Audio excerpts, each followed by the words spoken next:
மேசராசினியர்களுக்கு வணக்கம். குரு பகவான் தரும் சகட யோகம். இந்த சகட யோகத்தால் என்ன மாதிரியான பலன்கள் எல்லாம் கிடைக்கும் என்பதை பற்றி சற்று விரிவாக தெரிந்து கொள்வோம். அந்த வகையில மேசராசினியர்களை பொறுத்த வரைக்கும் எல்லோர் வாழ்வும் ஒரே மாதிரி இருப்பதில்ல. வாழ்க்கை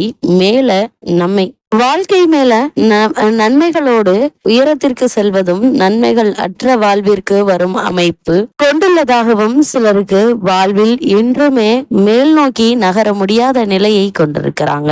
இன்னும் சிலருக்கு வாழ்வு என்பது பூங்காவனம் போலவும் எப்பொழுதும் மேல் நோக்கியே சென்று கொண்டிருக்கும் அமைப்பாக இருக்கும். இவை எல்லாவற்றிற்கும் கிரகங்களே காரணம். இந்த காரணங்களை துல்லியமாக அறிந்து கொண்டாலும் மாற்றத்தின் வழியே சந்திக்க வேண்டிய சூழ்நிலையை கொண்டிருக்கு. தீமைகளை குறைத்துக் கொள்வதும் நன்மைகளை பெருக்கிக் கொள்வதும் அவரவர் நம்பிக்கை மற்றும் நல் சிந்தனைகளால் மாறுபடுது. இவற்றில் ஏற்றம் இறக்கங்களை கொண்ட யோகங்கள் சிறப்பாக சொல்லப்படுகிறது.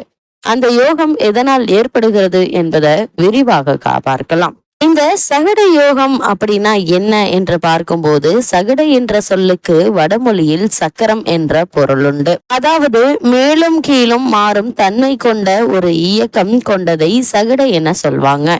இந்த அமைப்பானது பொருளாதாரம், வாழ்க்கை, தொழில், அந்தஸ்து ஆகியவற்றிலும் இந்த மாற்றம் ஏற்பட்டு கொண்டே இருக்கும். இவ்வாறு மாற்றங்கள் இருக்கின்றன. ஆகவே இந்த யோகம் கொண்டவர்களின் ஜாதகத்தின் அமைப்பானது வியாழன் என்ற கிரகம் தனக்காரகன், புத்திரக்காரகன், அறிவுக்காரகன், யோகக்காரகன் என சொல்லிக் கொண்டே செல்லலாம். அப்படிப்பட்ட வியாழன் சந்திரனுக்கு 6ஆம் பாவம், 8ஆம் பாவம், 12ஆம் பாவங்களில் அமைய பெற்றால் அந்த ஜாதகம் சகட யோக ஜாதகம் என்று பெயர்.